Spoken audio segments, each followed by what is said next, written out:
Dear guests, it is a pleasure to greet you. Welcome to our seminar, Leadership and Academic Resilience in Challenging Times, a shared perspective from Ukraine and Latin America, organized by Universidad Autónoma de Chile and Taras Shevchenko National University of Kyiv, Ukraine.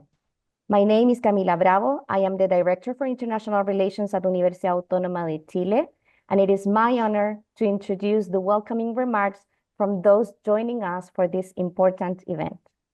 First, I would like to introduce to the audience Dr. Teodoro Rivera Neumann, Rector of Universidad Autónoma de Chile, who will provide welcoming remarks to kick off this seminar. Estimados académicos, estudiantes y invitados especiales, bienvenidos todos a este seminario denominado Perspectivas sobre la crisis, violencia y guerra, un diálogo entre Ucrania y Latinoamérica.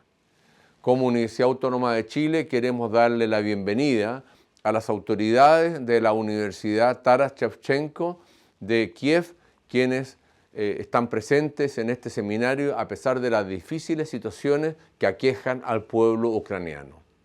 Nos interesa mucho conocer y dar a conocer la realidad de Ucrania hoy, contribuir a su estabilidad, a la paz, en definitiva al entendimiento. Creemos que este seminario es un seminario único que permitirá a nuestros alumnos y a quienes se han hecho parte del mismo conocer la realidad ucraniana, el día a día de una sociedad que sufre ataques, que tiene que refugiarse en los metros, que en definitiva está pasando una situación muy difícil. Por ello, una forma de solidaridad con Ucrania es debatir cuál es la situación ucraniana, cuál es el diálogo que tiene que existir entre Ucrania y Latinoamérica. Eso ayuda de una manera u otra a descomprimir la crisis y a buscar nuevas ideas para lograr la paz. Muchas gracias. We thank the message of our rector. And now I would like to give the floor to His Excellency, the Ambassador of Ukraine to Chile, Mr. Yuri Diudin. Distinguished participants, academicians, teachers, and students. It's a great honor for me to address you today at this meaningful seminar, Leadership and Academic Resilience in Challenging Times, a shared perspective from Ukraine and Latin America. I extend my gratitude to all those involved in organizing this event and to each one of you for your commitment to this important discussion on leadership and resilience. Using this opportunity, I'm glad to mention a new achievement in the relations between Ukraine and Chile in scientific and academic area. The recently signed Memorandum of Cooperation between the Taras Shevchenko National University of Kyiv and the Autonomous University of Chile. This agreement marks the beginning of a new chapter of collaboration between our two institutions and more broadly between our nations. It will foster the exchange of knowledge, development, and joint academic projects, and the sharing of best practices in leadership and resilience in higher education. And I'm especially glad that our today's seminar is the first practical outcome of this memorandum signed quite recently. As you all know, Ukraine has been enduring a time of enormous challenges caused by ongoing Russian military aggression. Yet, despite the hardship, our country's leading academic institutions, including the Taras Shevchenko National University, have remained steadfast in their mission to promote knowledge, innovation, and the values of freedom and democracy. Our university staff, both professors and students, are facing adversity with remarkable resilience, and the collaboration with the Autonomous University of Chile will only strengthen our efforts. In this light, the partnership we are celebrating today is particularly significant. It underscores the importance of academic cooperation to enhance our collective resilience not only in Ukraine and Chile, but throughout the broader region of Latin America. We recognize that leadership in these times requires a global perspective and mutual support, and this memorandum will be a valuable tool in promoting those goals. I'm excited to see how this collaboration will develop in the coming months and years. Together, we can build bridges that promote academic excellence and resilience, helping our societies emerge stronger and more united in the face of challenges. And of course, in your future cooperation, you can always count on any kind of assistance you might need from the Embassy of Ukraine and Chile, which I represent. Once again, thank you all for being here, for the continued dedication to the power of knowledge and cooperation. Thank you very much. Thank you very much for your words, Mr. Ambassador. Finally, it is my honor to introduce to you the Rector of Taras Shevchenko National University of Kyiv, Mr. Vladimir Bugrov. Шановні учасники семінару, присвяченого академічному лідерству та стійкості у складні часи, спільний погляд з України та Латинської Америки. Привіт, найщиріші вітання від мене, ректора Київського національного університету імені Тараса Шевченка Володимира Бугрова та всієї академічної спільноти Шевченкового університету, який нещодавно відзначив 190-річчя від дня початку своєї роботи. Ми з вами зараз знаходимося в одному з кампусів нашого університету, який пережив незлагоди цієї широкомасштабної війни. Війна, яка триває вже понад 10 років, а широкомасштабне вторгнення майже 3 роки, завдала значних збитків і шкоди усій Україні. І нашому університету в тому числі. У 2022 році 1 березня, 16 березня, 10 жовтня, зрештою 31 грудня 2022 року, а ми саме і стоїмо в тому місці, де була ця повітряна ракетна атака. І вже цьому році, 3 листопада, в іншому кампусі пошкодила наші бібліотеки, корпуси, лабораторії, аудиторії, які вже десятки років були місцем розвитку критичного мислення, формування глибоких знань, дослідницьких навичок.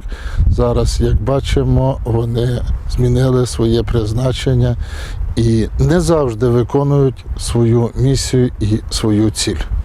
Я щиро вдячний нашим друзям і колегам з Автономного університету в Чилі за можливість передати їм наші слова вдячності за моральну підтримку, за сприяння та допомогу нашому університету.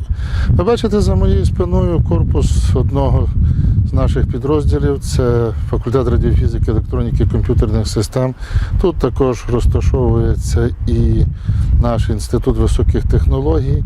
Це 2 наших підрозділи, які мають надзвичайно високий науковий потенціал. Публікації за результатами надзвичайно цікавих і потужних досліджень в найрейтинговіших наукових журналах світу. Тут навчаються студенти і студентки, які освоюють прикладну фізику, біологію і біотехнології, хімію, в тому числі найсучасніші її розділи. І це місце, де багато лабораторій, де ведуться найсучасніші дослідження, і завдяки цьому ми маємо можливість бути причетними до найдосконалішої академічної спільноти світу. Цей корпус 31 грудня 2022 року зазнав пошкоджень, але ми його поступово відбудовуємо, відновлюємо, і сьогодні студенти та студентки продовжують навчання у цих стінах. А зараз ми знаходимося біля корпусу механіко-математичного факультету, який так само 31 грудня 2022 року постраждав від російської ракети. Але вже він відбудований, вже в ньому поновлено всі пошкоджені елементи. І сьогодні факультет механіко-математичний, який є відомий на цілий світ, адже випускницею його є відома математикиня, лауреатка премії Філдса 2022 року професорка Марина В'язовська. Факультет працює, надаючи високоякісну освіту молодим хлопцям та дівчатам, проводячи найрейтинговіші дослідження, що публікуються у наукових журналах світу. Так сталося, що багато наших студентів і студенток, викладачів і викладачок були і є учасниками змагань за нашу свободу і незалежність. На жаль, в родині нашого університету є і ті, хто поклав своє життя, виборюючи цінності волі, незалежності, соборності України, таких понад 200 чоловік. Їм світла пам'ять і наша щира вдячність. Але університет, шануючи пам'ять своїх синів і доньок, продовжує працювати, продовжує надавати високоякісну освіту, здійснювати дослідження, формувати вплив на майбутні покоління. Це простір критичного мислення, свободи, освіти, досліджень та інновацій. І я щиро дякую світовій спільноті і нашим друзям та колегам з Автономного університету в Чилі за те, що разом ми сильніші, разом ми здатні досягнути зміни суспільств, разом ми здатні досягнути нових звершень в освіті і науці, і разом ми здатні побороти зло та побудувати справедливий мир. Дякую всім. Найкращі побажання нашим друзям та колегам з Автономного університету у Чилі за моральну підтримку, за допомогу і сприяння. Слава Україні! We truly appreciate Rector Bukrov's remarks. After these welcoming remarks, we begin our seminar, Leadership and Academic Resilience in Challenging Times, a shared perspective from Ukraine and Latin America. The session will be moderated by Dr. Tetiana Klimchuk, professor and researcher at the International University of Catalonia, Spain. Welcome, Tetiana. The floor is yours. Thank you, Camila. It is my pleasure to start the discussion and to introduce to our audience two academics who will participate in the discussion. First, I would like to welcome Dr. Oksana Bezushak. She is Doctor of Physical and Mathematical Sciences, Dean of the Faculty of Mechanics and Mathematics of Taras Shevchenko National University of Kyiv, Ukraine. She's a chairwoman of the Subcommittee on Mathematics of the Ministry of Education and Science of Ukraine. She is Honored Worker of Education of Ukraine. She has been a participant in a number of international research programs and invited for a scientific visit to the University of California, San Diego in the United States, Korea Institute for Advanced Study in Seoul, Korea, and Southern University of Science and Technology in Shenzhen, China. And Oksana, research works are devoted to a section of mathematics such as algebra. She's the author of 14 textbooks for students in Ukraine and more than 30 papers in Scopus journals, including more than a dozen papers in quartile of the journals, the Q1 and Q2, according to the Thimago Journal and Country Rank classification. Oksana has been awarded of the Order of the Saint Apostolic Princess Olga, Diploma of Honor of the Ministry of Education and Science of Ukraine, and a Medal of Junior Academy of Science of Ukraine for personal significant contribution to the development of education, science, and culture. And the second participant is Dr. Ivan Garçon, Associated Professor at the Universidad Autónoma de Chile. He has been a visiting scholar at Georgetown University, at Missouri State University, and at the Universidad Complutense de Madrid. He's a doctor in political sciences from the Pontificia Universidad Católica Argentina and lawyer from the Universidad Pontificia Bolivariana. His issues of research are contemporary political theory, political violence, politics of memory, and religion and politics. He is author of 8 books and more than 60 academic papers in Scopus journals. He has also published around 140 journalistic pieces. It's my honor and my pleasure to welcome both of the academics here, and I would like to start the discussion with my first question, and I would like first to address it to Oksana, and then I very welcome Ivan to continue the discussion. And the question is, how can we explain shortly the current situation in Ukraine and respectively in Latin America? Oksana, please, the floor is yours. Thank you very much for your question. Ukraine is currently facing an essential challenges due to the full-scale Russian invasion. We were unprepared for this. The very geographical center of Europe is located in Ukraine, you know. To the west, Ukraine bordered European Union countries, and to the east, Russia. Therefore, Ukraine lying in the crossroad of key routes, transportation, communications, oil and gas pipelines and railways.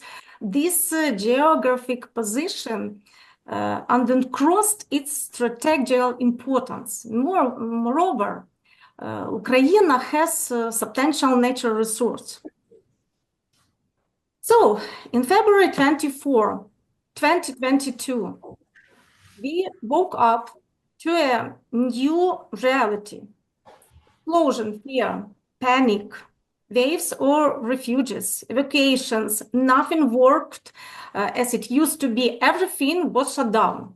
Students and faculty fled en masse to Western Ukraine or abroad, and university education was suspended. Some faculty members and students voluntarily joined to army, Ukrainian army, to defend our country. Some of them are not with us anymore. The shock of sudden was quickly gave way to profound sorrow, and as the world victories recited in Bucha, Irpin, and other sites where civilians were massacred. These images circulated globally and sparking outrage and immense support of international support for Ukraine. And thanks for resilience of Ukrainians and global support, we fight back and continue to resist now every day. Within 2 months of war's onset, education in our university resumed initially entirely online, but later a big part of faculty and students, far from all, of course, returned to Kyiv.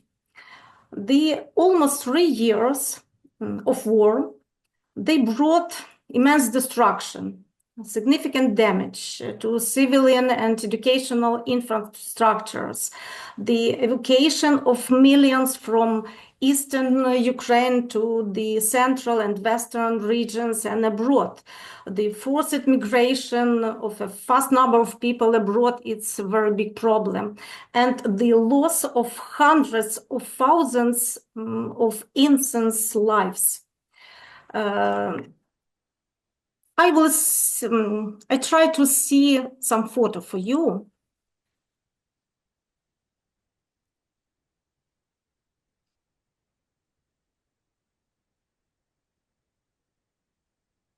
A few photos show our university and faculty before the invasion.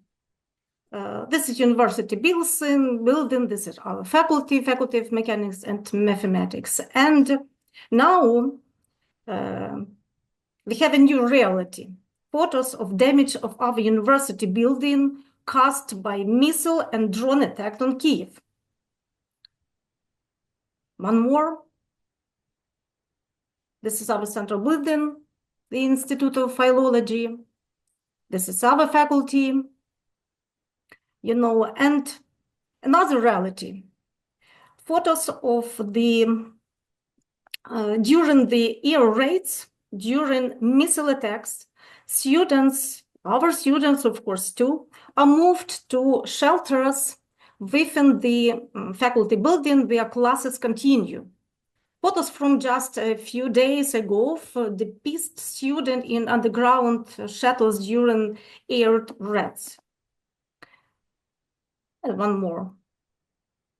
And the last photo, a photo of students' campus during a blackout, shows condition with no internet, poor mobile connectivity, or completely non-functional communication. This is our real life. Shattered windows in university building, frequent and prolonged power outages, adapting to línea amid interruption in electricity and constant, especially nightly, raids has become the routine. And this is our routine life now. The tool of both education and human lives is substantial and cannot be described in a word.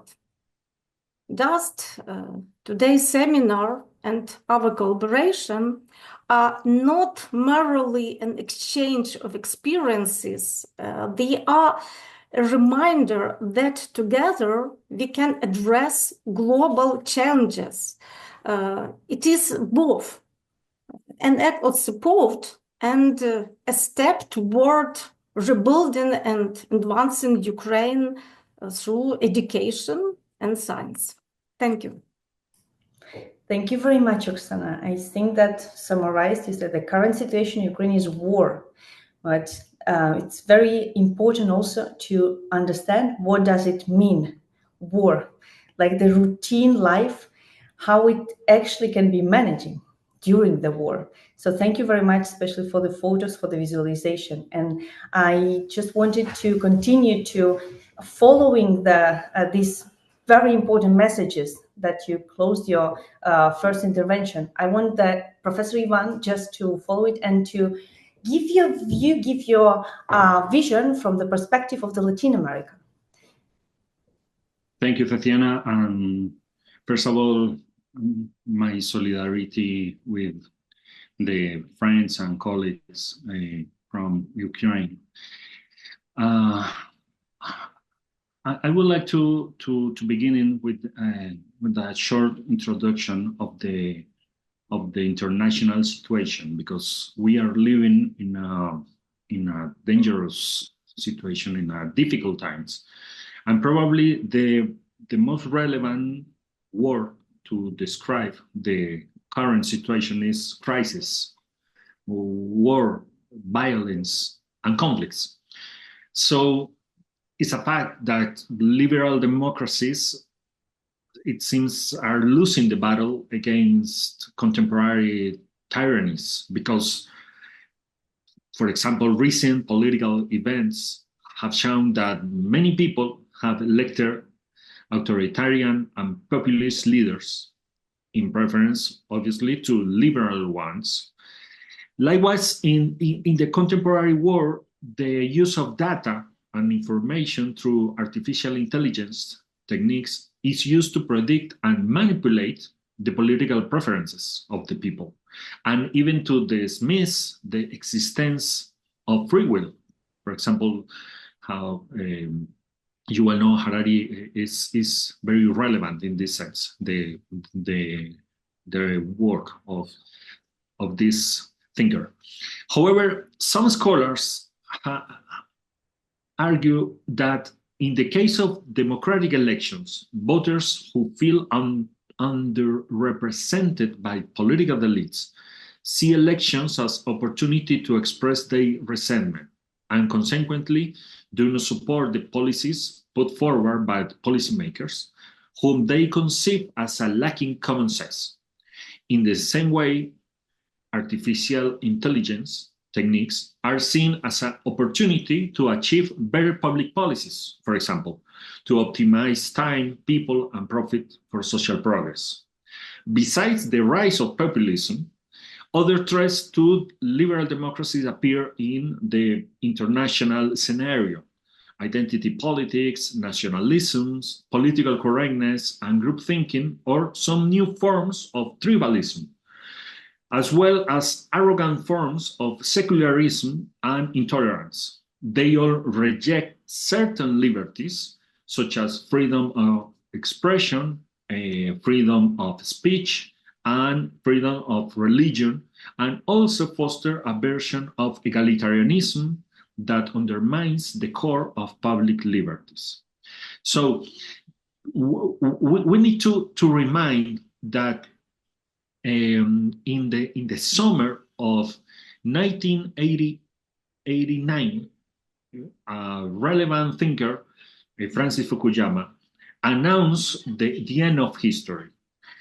And the contrast between this time and our current situation, it's an extraordinarily large. Fukuyama says in this summer of 1989 that the passing of Marxism-Leninism first from China and then from the Soviet Union will mean its death as a living ideology of war historical significance. For while there may be some isolated true believers left in places like Managua, Pyongyang, or Cambridge, Massachusetts, the fact that there is a not single large state in which it is a going concern undermines completely its pretensions to be in the vanguard of human history. And the death of this ideology means, quote Fukuyama, the growing common marketization of international relations and the diminution of the likelihood of large-scale conflict between states. This does, quote Fukuyama, not by any means imply the end of international conflict per se, for the war at that point will be divided between a part that was historical and a part that was post-historical. Conflict between states is still in history, and between those states and the end of history will still be possible. There will still be a high and perhaps rising level of ethnic and nationalistic violence, since those are impulses incompletely play out, even in parts of the post-historical world. Palestinians and Kurds, Sikhs and Tamils, Irish Catholics and Walloons, Armenians and Azeris will continue to have their unresolved grievances. This implies that terrorism and wars of national liberation will continue to be an important theme of the international agenda. But large-scale conflict must involve large states still caught in the grip of history, and they are what appear to be passing from the scene. The end of history, says Fukuyama, will be a very sad time.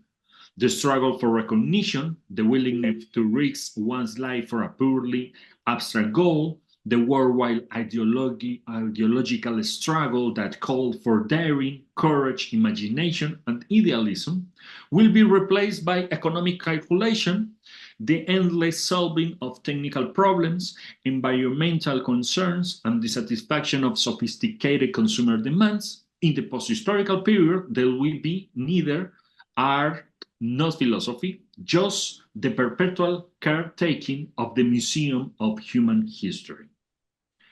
So we living in Latin America, some of these characteristics for this time.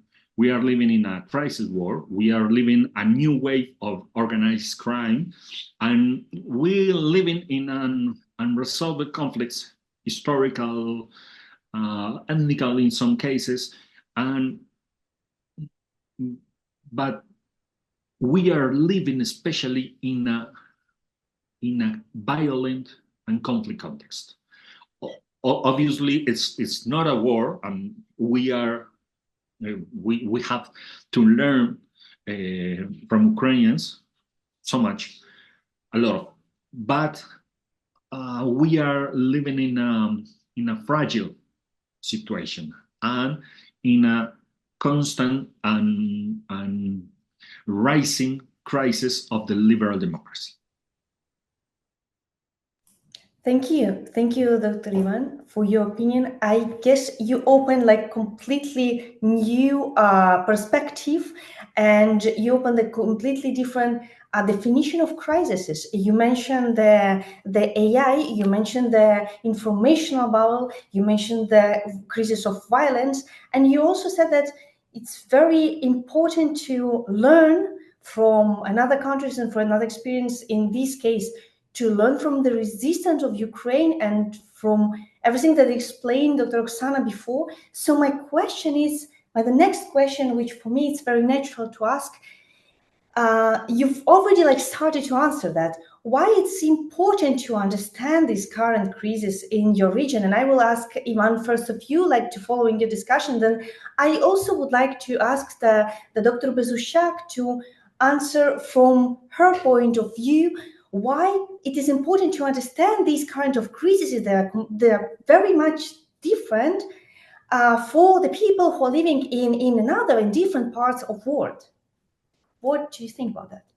Thank you for your question.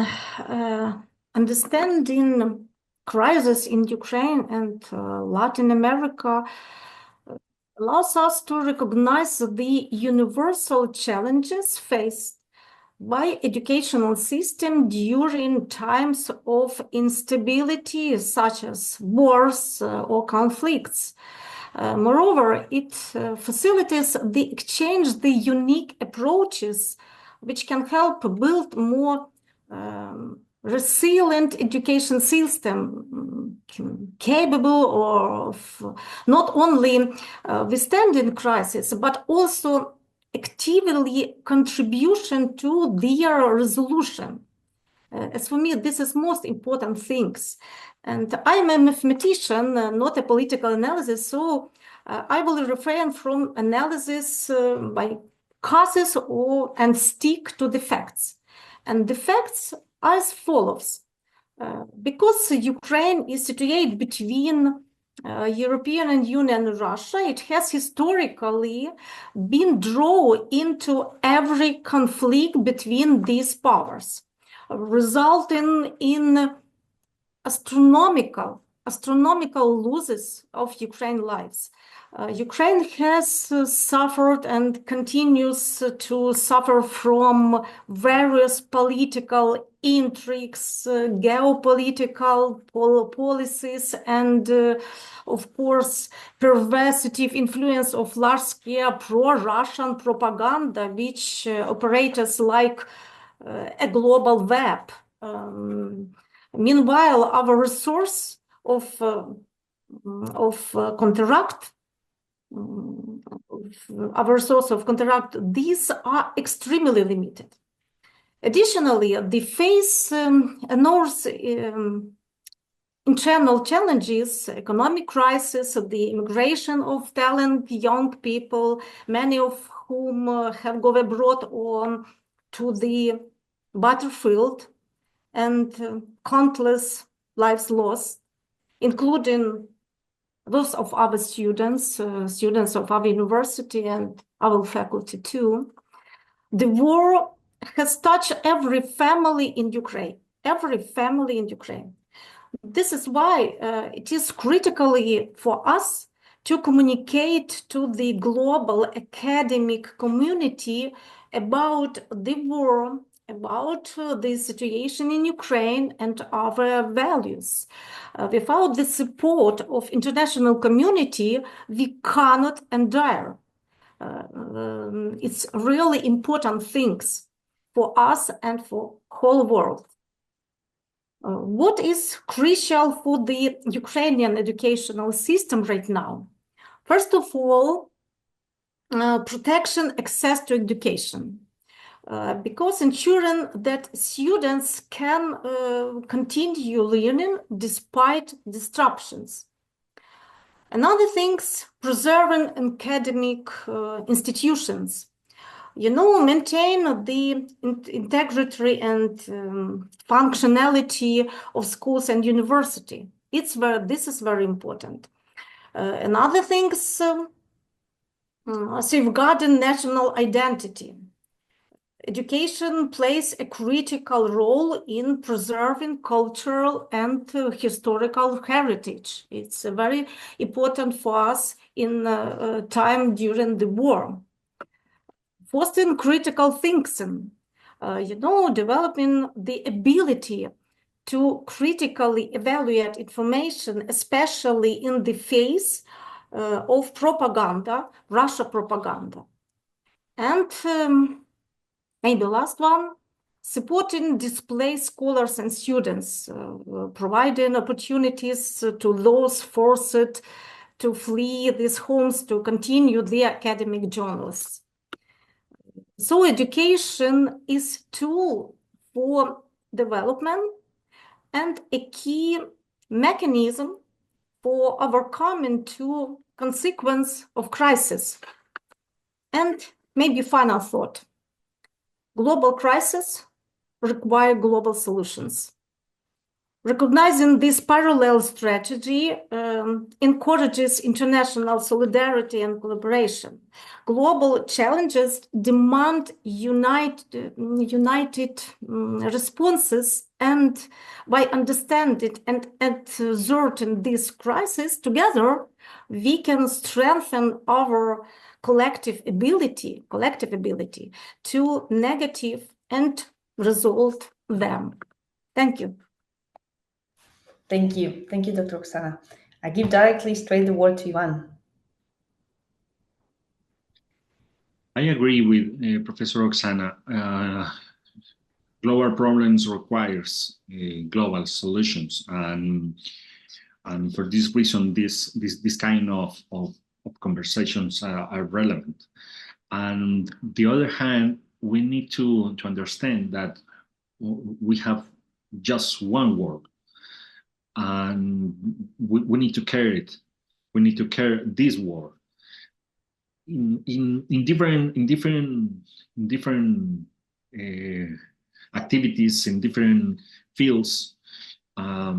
Obviously, the care of human life is probably the most relevant goal for humankind, but we need to understand that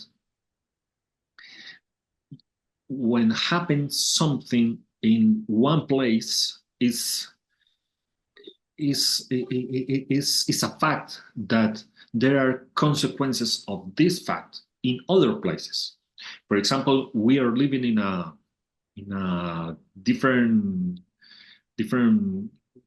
places of conflicts and violence in Ukraine, of course, but in Syria, in Gaza, in different places that has a relevant effect in other places of the world, in the economic terms, cultural, linguistic, political fields, of course. So it's inevitable, has a certain pessimism, a certain concern with the current situation. I would like to recommend the latest book of the English philosopher John Gray, because in the latest book called The New Leviathans, in reference to the biblical monster of Thomas Hobbes, Gray says that 21st century states are becoming leviathans, spawn of the biblical sea monster mentioned in the book of Job, which the 17th century English philosopher Thomas Hobbes used to picture the sovereign power that alone could bring peace to unruly humankind. And John Gray explained the different challenges for the 21st century, and it's impossible not concerned about one of them. New dictatorships have emerged in Russia and China, where communism and free markets have both been rejected. Where democracy continues to function, the state intervenes in society to an extent unknown since the Second World War. Like the totalitarian regimes, quote Gray, of the 20th century, the new leviathans are engineers of souls. So we are not only in a battle for the material resources, we are in a battle for the souls of the people, for the willing of the people, for the minds of the people. For this reason, we need to understand the different risks, and in my opinion, we need to inform in a critical sense of the different risks, the different challenges, the different possibilities that we are faced in this kind of war that we are living. Thank you. Thank you very much, Johan. And since we have this institutional seminar, so you both represent the Universidad Autónoma de Chile and the Shevchenko National University of Ukraine. And so my question is actually for Oksana, and we've already heard a lot about the challenges that you have inside the university. Like the university, it's a very important place in each country where the people can critically think, can learn how to resolve complex problems, and can express like freely his opinion and exchange these opinions. My question to Oksana is, what challenges during this time of war, apart of the challenges that you've already mentioned, we saw the pictures, like the lack of electricity, like the bombing every day, what are another challenges of this intellectual level that faces you and your institution every day in this time? Thank you for your question. Universities, yes, of course, a space dedicated to knowledge and critical thinking, face numerous global challenges during times of crisis. In the context of our university, these challenges are particularly acute and multifaceted. The first challenges, as for me, is maintaining our mission as a conduit for knowledge and humanitarian values. The war, the war has brought immense destruction, bombed out the building, of course, I thought about that, and damaged classrooms, severely limit our capacity to conduct traditional learning and traditional education process. Many have been forced to move abroad, making it difficult to maintain academic community. This is another problem. War disrupts access to essential teaching tools and infrastructure, posing a constant threat to the interrupted educational process. So the traditional methods of teaching are being dismantled. Another challenge is psychological.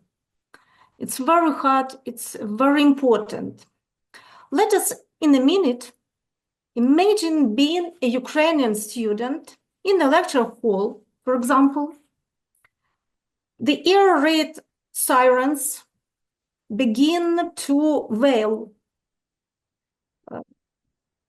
Is it drones or ballistic missiles? Do you run to shelter or stay put?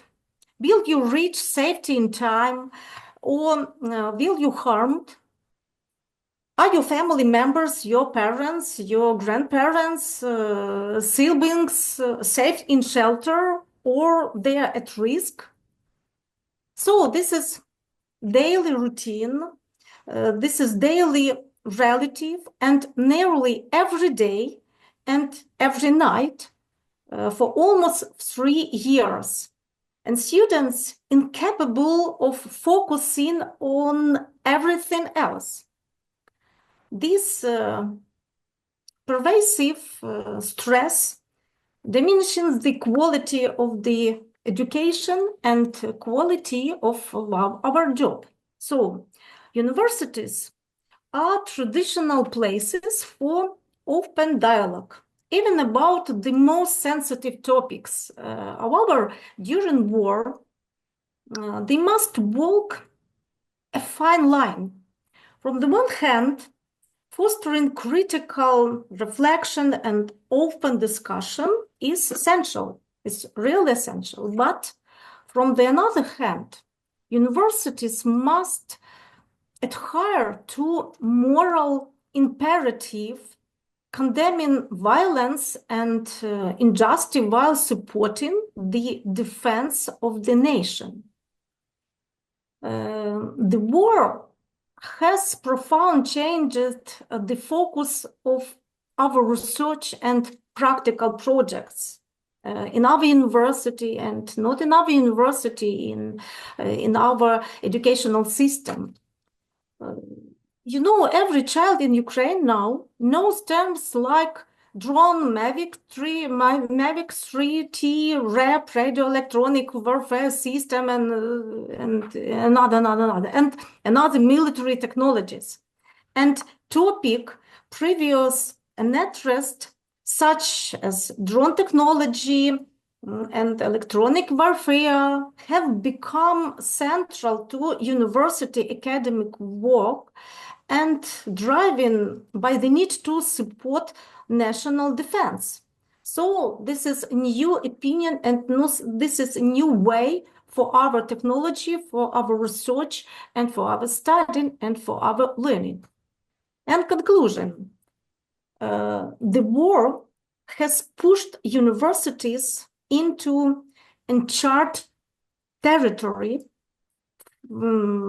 forcing them to balance their foundation mission of education and critical thinking, of course, with the immediate demand of survival and national defense.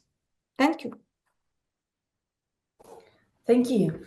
Thank you, Oksana. It's new image of university. I would say that it's changed a lot. The priorities, the objectives, and also the daily routine, as you said, of the university.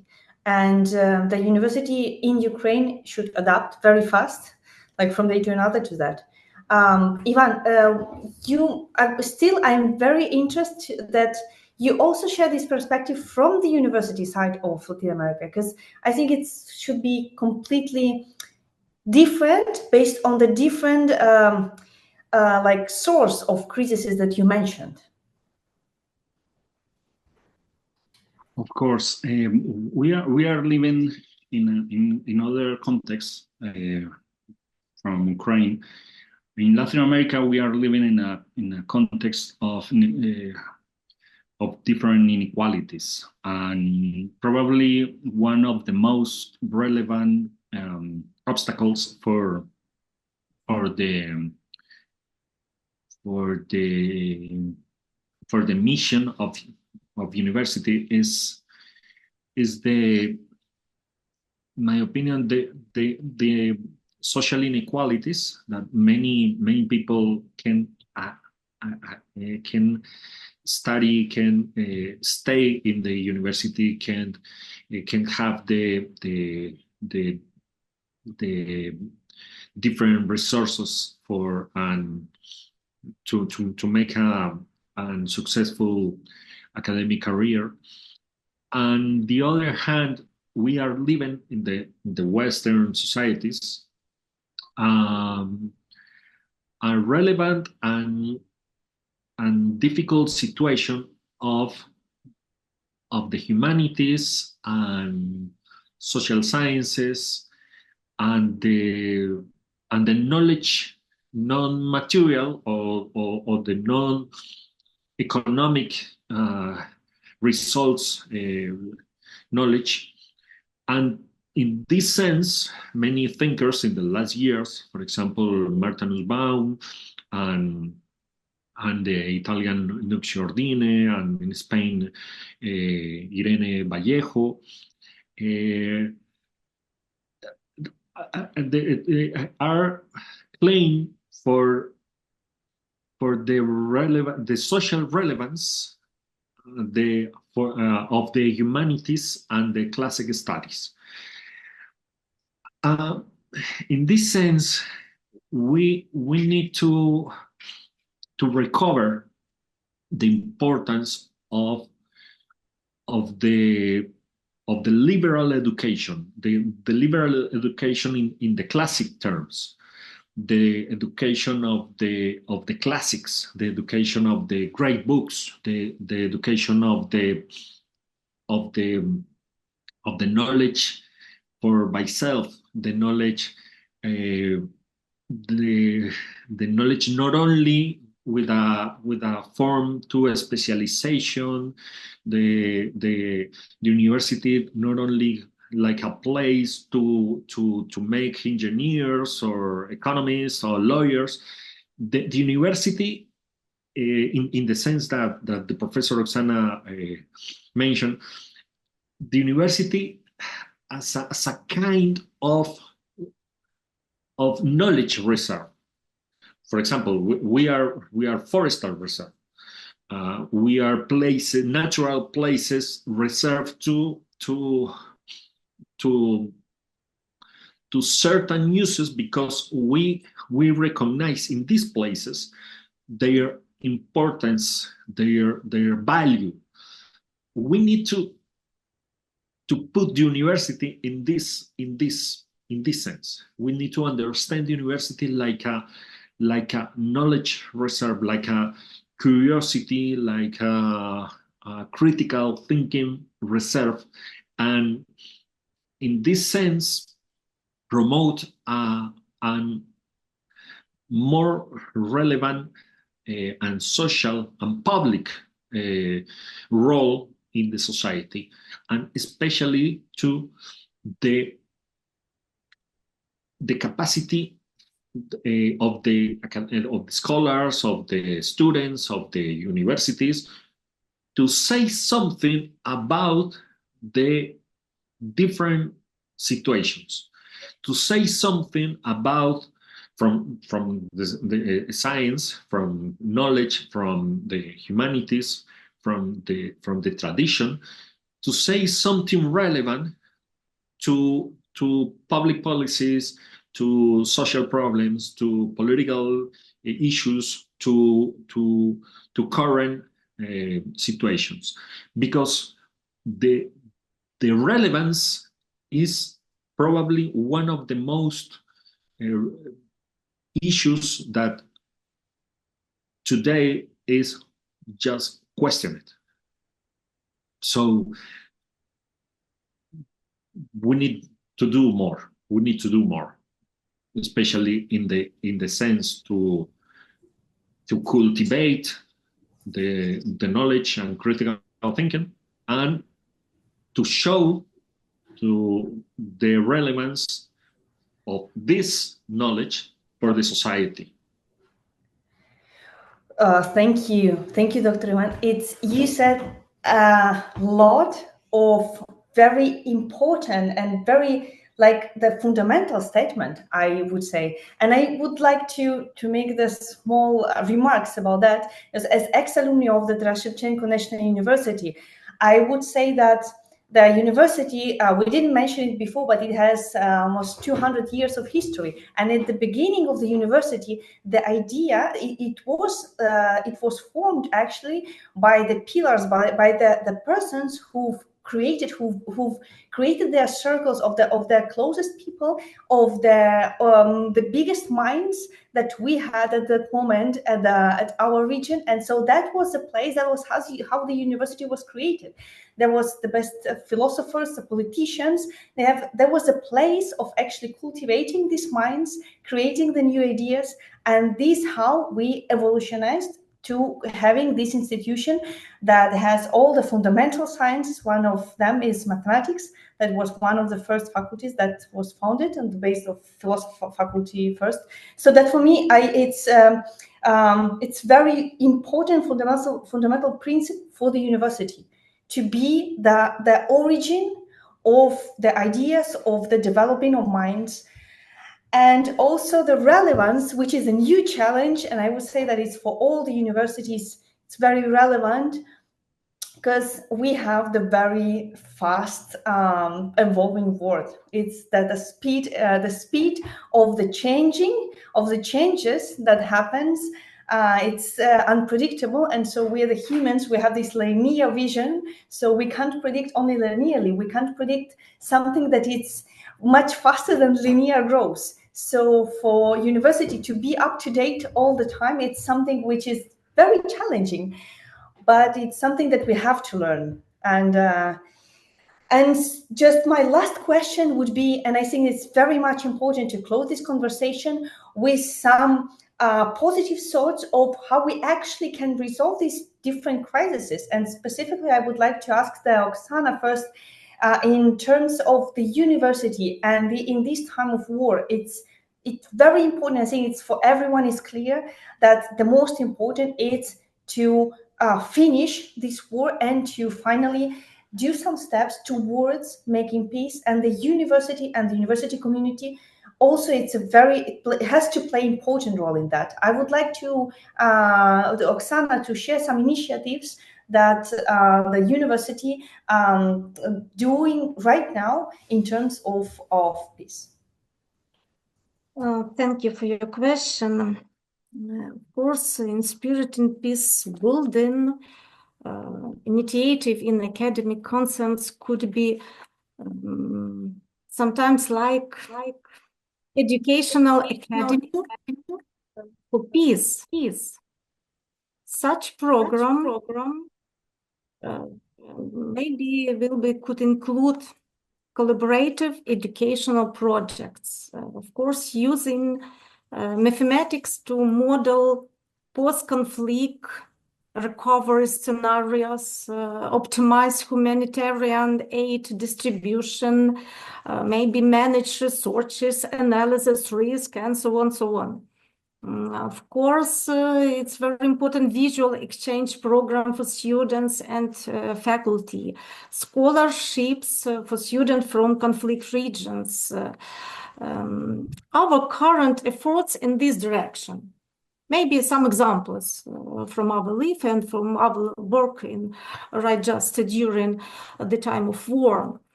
For example, last year, we hosted the 14th Algebra Conference in Ukraine, which brought together 350 algebraists from nearly 40 countries worldwide. This event became a platform for global renowned mathematicians to express their support for Ukraine's academic community and, of course, recognize Ukraine's contribution to science. Unfortunately, many scientists support Russian military aggression, dividing the global academy community into two parts. Some Russian colleagues have succumbed to propaganda and taken the side of violence and war. It's really problematic, and it's really hard to talk about that. Even internationally, scientists, mathematicians, opinions vary. Some researchers continue collaboration with Russia, while others distance themselves from the concept of war altogether. This is why such conferences are vital.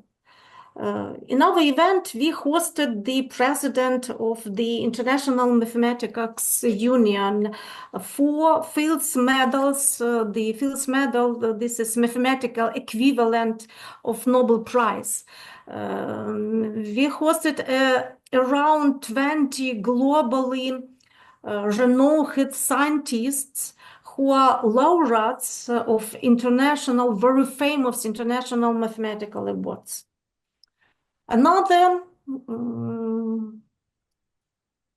of our activities is, for example, guest lectures for Ukrainian students. We also organized course for our students led by world-class guest lecturers.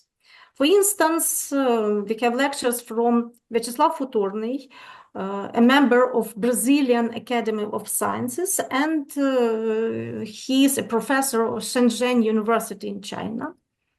And we have lectures from Yefim Zelmanov, a Fields Medal, the mathematical equivalence of Nobel Prize. Yefim Zelmanov, a Fields Medal, and he is a professor from the University of California, San Diego, USA, and he is a professor of Shenzhen University in China. If you don't mind, I would like to share their video testimonials about the experience and their feedback on teaching Ukraine students. So this is feedback on Vyacheslav Futorny and Yefim Zelmanov on teaching Ukrainian students. And this is video testimonials about such learning experience.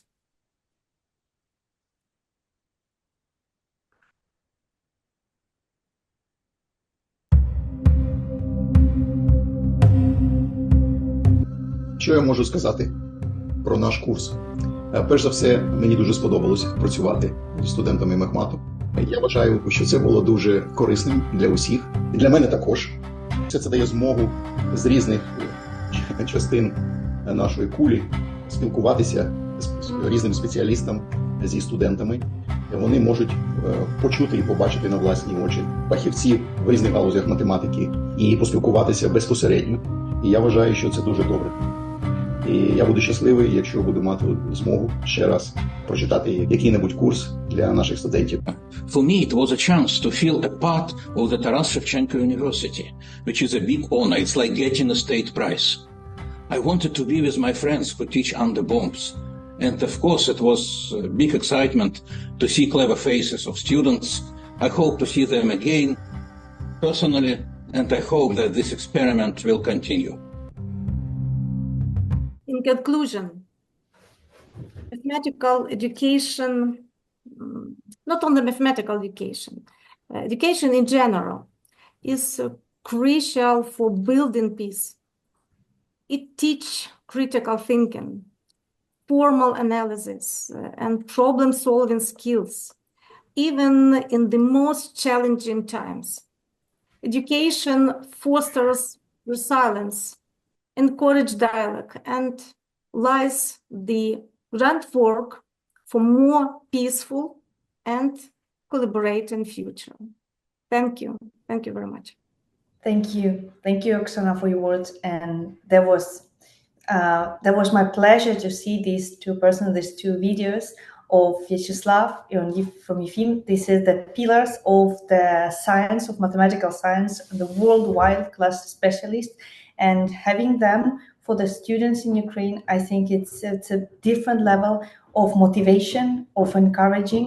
And also this is their way to collaborate, to bring peace to our country and to show their appreciation and their support. I think it's incredible. I mean, I have no words. Thank you. And yeah, I wanted to hear, Ivan, before we close the session, I wanted also to hear from your side, if we could. Yes, Tatiana, and thank you. We are short a bit because we have to learn from different initiatives from Ukraine. In Latin America, we are different peace-building expressions and initiatives, especially related to civil society. We have a tradition, probably more related to the role of the state in society. For this reason, certain communities, certain initiatives, certain social and group community group initiatives are probably not there are with many resources, economic resources, and many initiatives are concentrated in a special issue. For example, in the case of Colombia, we have different initiatives in peace building, initiatives from communities affected by the conflict, women communities, social initiatives for leadership. Probably we need to encourage more opportunities and initiatives to empower the civil society, because peace building it's a kind of the issues that needs more relevant efforts. On the other hand, we have important and relevant religious and social initiatives related to the peace building. In the case of evangelical churches and Catholic churches and Catholic Church, we are different social and public initiatives related to bring some help to victims of the conflict, to people marginalized or poor people, different communities, ethnic communities.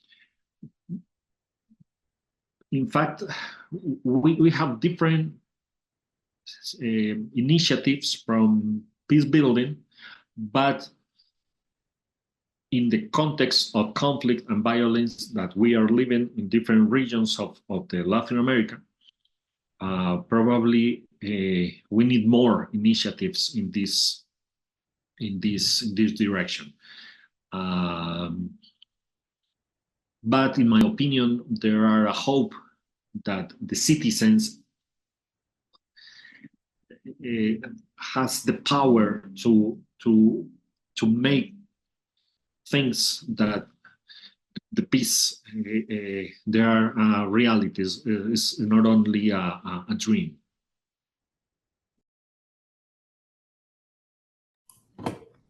Thank you very much. Thank you very much, Ivan. And as the closing remarks that I would like to share about our seminar, which is actually leadership and academic resilience, and joining two topics like academic resilience of Ukraine institution that we have Oksana here presenting the daily routine, and also the Ivan sharing the necessity of learning from the experience that from Ukraine, and the initiatives that we are both two institutions, so the Universidad Autónoma de Chile and the Shevchenko National University of Kyiv, we're actually working on that. We actually have, and this collaboration is the first step of collaboration between universities. It's actually to create this path of sharing different activities to learn from the experience. And one of the activities that I would like to share is that the course that we are working together from the Universidad Autónoma de Chile, one of the postgraduates that we have, together with the Shevchenko National University. And I'm very happy that the Shevchenko National University accepted the invitation to participate in the formation of this course. Even during the war, even during all of the challenges that they're facing, they were very active and proactively accepted this participation of sharing the knowledge of the course about the artificial intelligence, the fundamental of artificial intelligence, which actually mathematics. So we have the ex-alumnus of the Shevchenko University that will be teaching this course, and this course will be particularly for the people of the South America, because we see the necessity of the very high quality course and high quality professor staff on artificial intelligence, specifically because we have also the challenges related with the artificial intelligence. I see it as a very good example of the collaboration and also of the sharing the knowledge, the experience. And I would be very happy if this would be not the only one. We will have the huge history of this collaboration. Thank you both. Thank you, Dr. Ivan. Thank you, Dr. Oksana, for these very insightful talks. Thank you. My pleasure. Pleasure, and thank you. Thank you for all of them. Thank you very much, Tetiana. Thank you, Dr. Oksana Besushak. Thank you, Dr. Ivan Garzon. This concludes the seminar, Leadership and Academic Resilience in Challenging Times, a shared perspective from Ukraine and Latin America, organized by Universidad Autónoma de Chile and Taras Shevchenko National University of Kyiv, Ukraine. Thank you very much to the ambassador, directors, and the speakers, and of course, thank you to everyone who joined us for this significant event. Thank you very much, everyone.